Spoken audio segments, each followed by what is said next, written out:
nobody talking when I'm talking, fellas, so shut the fuck up. So I wanted to say thanks to everybody who's been supporting me, all my old YouTube subscribers and all my new YouTube subscribers. I wanted to give you a brief breakdown, and later I'll elaborate more about my history. But I just wanted to give you an idea of who the fuck you spending your time with, as far as, you know what I'm saying, an hour of 20 minutes of your time listening to my shit. So I want you to know where I come from and who I am, you know. So I'll start with where I was born. I was born in Los Angeles at USC Memorial Hospital, right? My mom was born in Los Angeles. My grandma was born in Albuquerque. My great-grandma was born in Stockton, and etc., etc., etc. In my household, we didn't really speak a lot of Spanish. My stepdad spoke Spanish, but we never got along. My real dad was killed by the police in a Los Angeles robbery that went bad in the late 70s. My dad was in and out of prisons. I never really met him. So my dad got killed in a robbery gone bad. A few years later, my mom had caught a case and she ended up going to prison. And then we ended up in the foster care system, right? Foster care system was crazy, you know what I mean? I remember one foster home, like I said, I was no angel. I'm pretty sure I was doing some stupid ass shit, but I had got beat down straight out of the shower with a wire from the iron. That was one of the times. Another foster home I was at, they used to sit me down on one of the little fold-up tables at dinner time, breakfast, whatever. That's why I would eat at. They would never let me eat on the table with them. Both of these were black foster homes. More than likely, they were prominent blood neighborhoods, because I ended up coming to San Jose thinking I was blood. You know? Anyhow, my mom gets out of prison. She gets out of these foster homes. Leave the foster system. We end up coming up north. We stopped in Stockton at my great uncle's house, and then we take off from there. We go to San Jose. We go to San Jose. We stay off of Umbarger, Monterey, at this hotel called the Rancho Motel off of Umbarger and Monterey. And we stayed there for about maybe 6 months. I remember going there every day. We had to sneak my sisters in and out inside the suitcases. You know what I'm saying? There was 5 of us, and my mom by herself. So we ended up leaving the hotel. We ended up moving to Vining, Virginia area by the CET. This is probably like 87.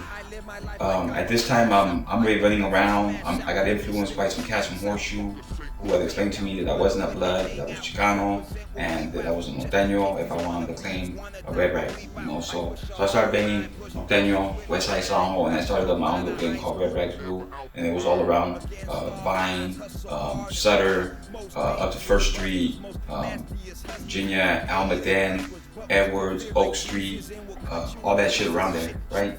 Anyhow, we moved from there. We ended up moving to the Elma area, where I ended up getting jumped into the West Side Mob gang. From there, I had no idea I was getting into a gang that was hated by everybody. But it actually cracked all off a couple of months after I was in the gang, with the incident that happened with Horseshoe, with a young homie and an older dude from that neighborhood. And then everything kicked off. And like I said, all the time I was in Juvenile Hall, it was me against everybody, because my neighborhood didn't get along with no Norteño gangs. And then of course we didn't get along with the Sureños either, right? So I was always getting off inside there. I was getting jumped. As I got older, I started being more smarter about how I attacked these fools when I would go to Juvenile Hall. And I had a little bit more of a reputation, so people were a little bit more hesitant about rushing me or whatnot, right? Because a couple dudes that would rush me in Juvenile Hall, I would see them in the streets and I'd bust their fucking head open. You know, so then, you know, when I go to Juvenile Hall now, they already knew that they could get me here, but when I catch them in the streets, you feel me? So it was a lot of little shit, you know. That was Juvenile Hall. My mom, I watched my mom probably stab 2 or 3 people in front of me. When I moved over there, like I said, I got a lot of bad habits from these foster homes where I was at. So I would get caught in G rides. I had got set up by some older kids. They took me to some house that we broke into, and then they took off, and the cops came and caught me in the house. Good thing was nothing was stolen. We went through the window, nothing was broken. So it was just a trespassing charge. I was let out the next day. I had a couple of little charges for little dumbass shit, nothing serious, till I started burglarizing commercial buildings and businesses and whatnot. And then later on from Juvenile Hall, I ended up graduating. I ended up in the county jail. One of my homies is older than me. He ended up putting his dope in my pocket right in front of the cops. The cops tried to grab me. I took off running. They didn't catch me with his dope, but I had some other paraphernalia at my house. They went there and found the paraphernalia there, and I ended up being a year in the county. While I'm in county jail, I think I got into maybe 6 to 8 fights. I got no knuckles on my right hand. My whole hand is fucking busted up. I got stitches going all the way down. I got bars. I got all kinds of shit in my whole hand. Keep my hand together. You know what I'm saying? That's just from all the inside and outside, just from fighting basically, right? And so I ended up going to county. I get in a bunch of fights there. I ended up getting back out. When I get back out, I'm out for about a month and a half. It was probably the worst month and a half. I got jumped maybe 3 times. I got in about 10 fights in the streets. After that, so I ended up with my controlling case, right? My controlling case was, we were going down Vine Street, and I caught these 2 dudes. They were walking with Clanton shirts, and they were walking right in the outskirts, basically, of my neighborhood. And we caught, so we circled around the block. We caught these fools, smashed on them, busted their melons open or whatever, and then they ended up testifying in court against us, right? It was crazy, right? Like I said, I'm gonna elaborate more on the story. So that right there sent me to prison. I ended up going to San Quentin. And when I get to San Quentin, like I said, it was crazy because when you go into the yard, everybody has Mongolians. You know, I already have my Mongolian, but everybody has Mongolians in the whole yard, right? So from San Quentin, I finally get I'm there for about 2-3 months. I finally get my ticket. I get my little bag that says ASP. Who knows where the fuck this place is at, right? So finally, one of the homies in the 5th tier tells me that it's down south, that it's a southern prison. And he don't think that we got any yards established over there, right? So a couple homies get at me that night. Boom, first thing in the morning, I'm on the first bus smoking, right? I get to Avenal. There's no welcoming committee. There's nobody there saying Q-Wall, nothing.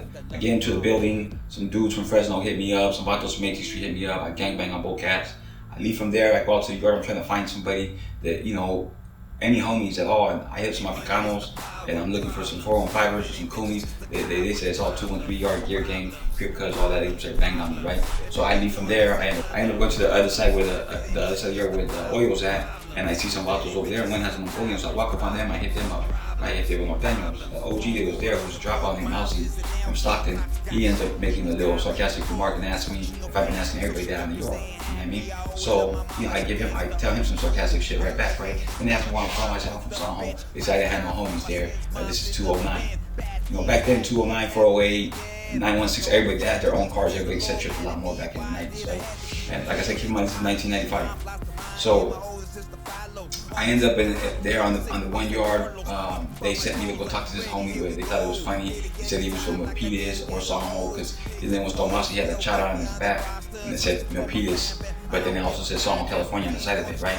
So I go holler at him. He lets me know this vato named Mousy and this vato named Peanut. They're OGs and they're dropouts, and they basically got influence over all those little youngsters from the valley, right? There's only like 6 of them, you know, but they were following all the surveillance rules. Like we couldn't be on the way pile, you couldn't be walking on the yard, you couldn't post up on any of the walls, and they only gave them one spot over there by the oil. That's it to be at, right?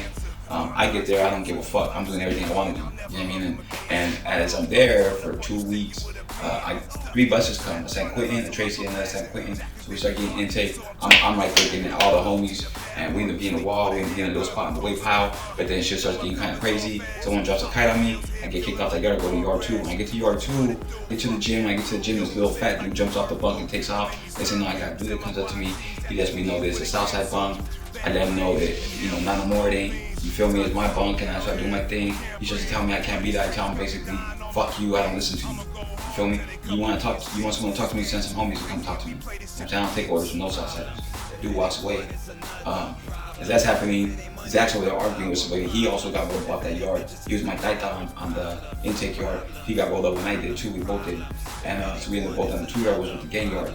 The gang yard, right? There's that vato from LA Originals named Lemke.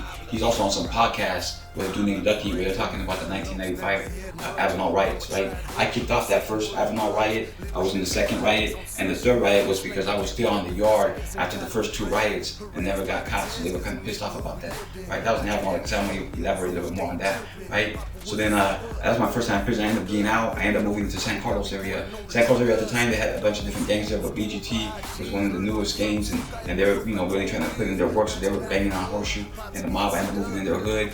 Later on down the line, that neighborhood ended up being a West Side Mob neighborhood. You know what I mean? So then I caught a violation. On my violation, they ended up sending me to San Quentin. I ended up on the main line. In the main line, there was some skinheads. They had to be removed.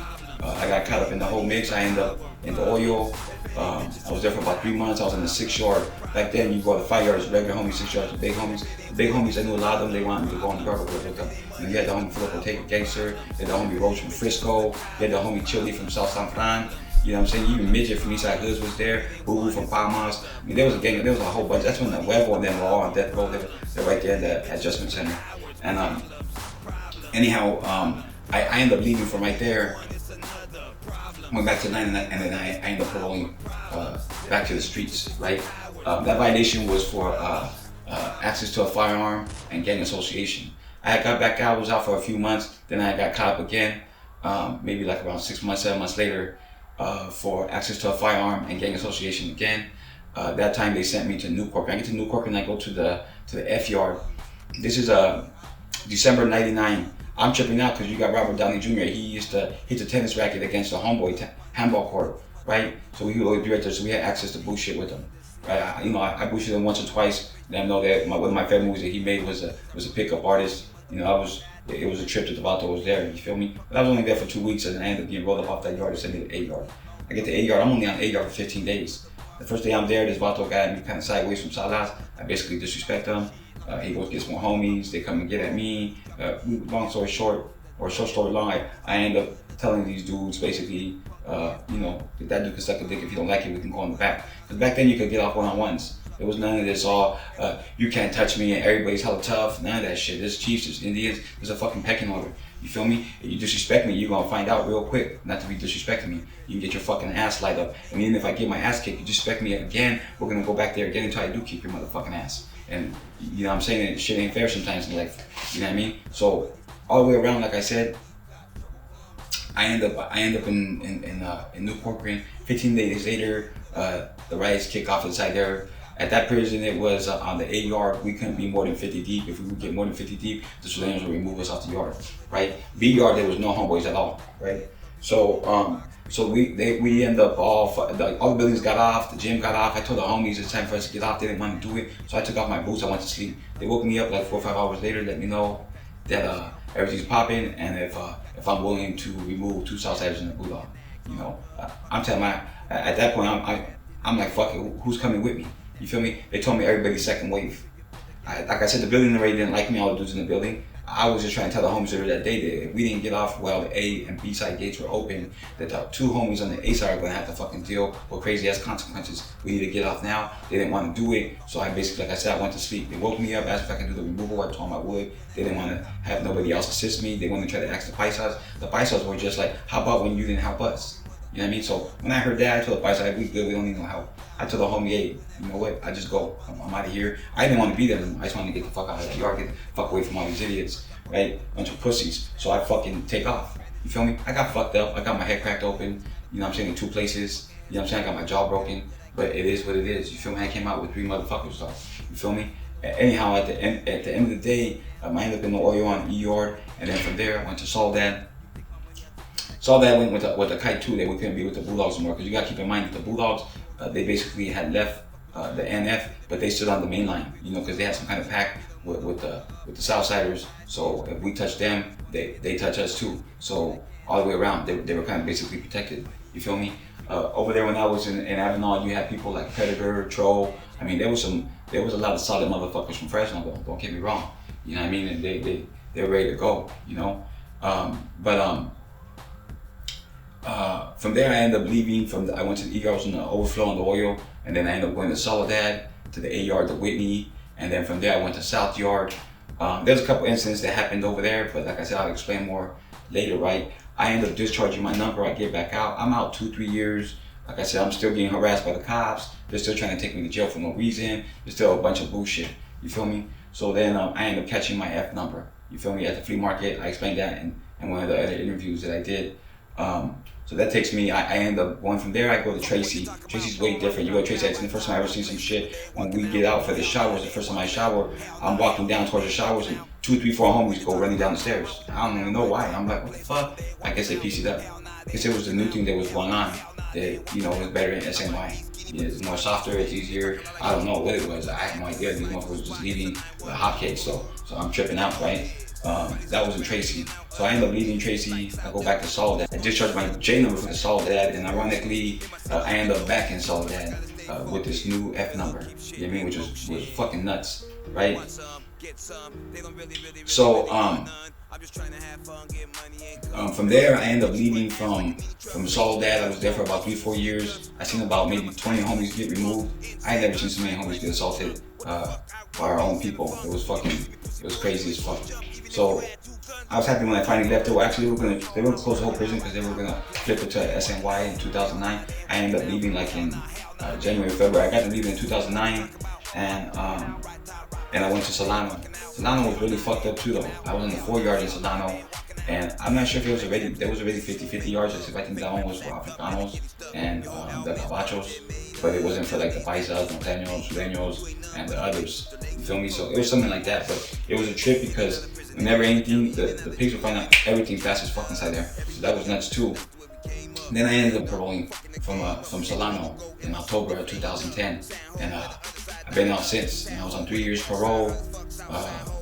The cops are still kind of fucking with me a little bit, but you know, I've been away from everything. I don't be in the streets. I don't be drinking at bars. Motherfuckers like, you don't see this fool nowhere. Motherfucker, I'm a grown ass man. You ain't gonna see me. You want me to hold little kids' hands in the corners? You feel me? I don't be doing that shit. I did all my shit already.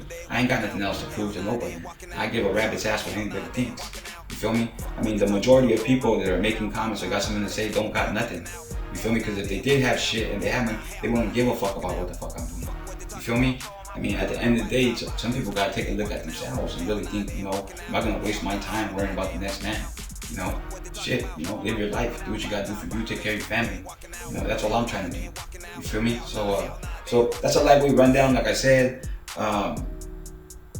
if I can get, as soon as I get a chance, I'm gonna break down my prison history, different pintas. That I went through a lot of shit in Avenal. New Corcoran was fast, but there's a lot of little bullshit that happened in those riots that day. That riot was from early in the morning. It started like at 6 in the morning. That motherfucker didn't end till like midnight.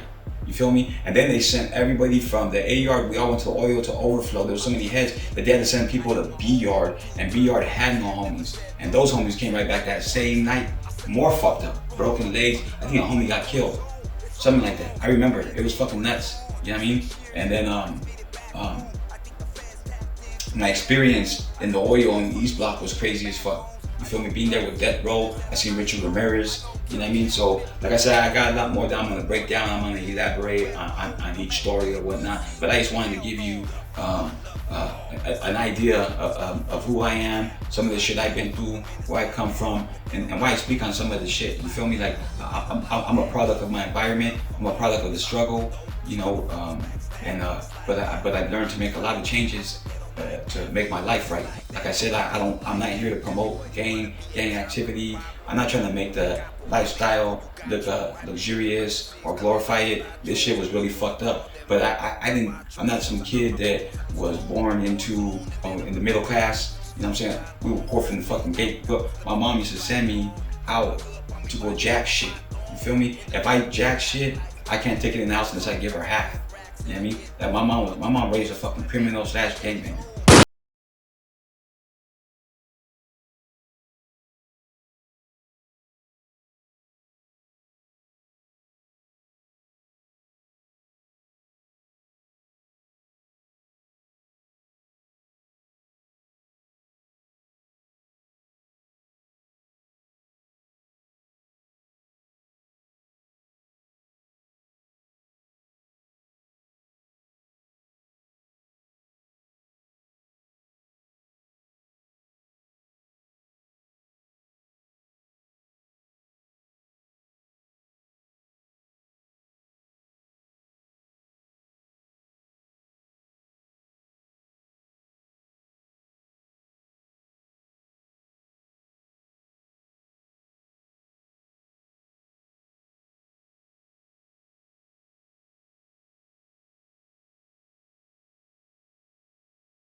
after that, I ended up in another situation where my controlling case was some. Are you fucking kidding me?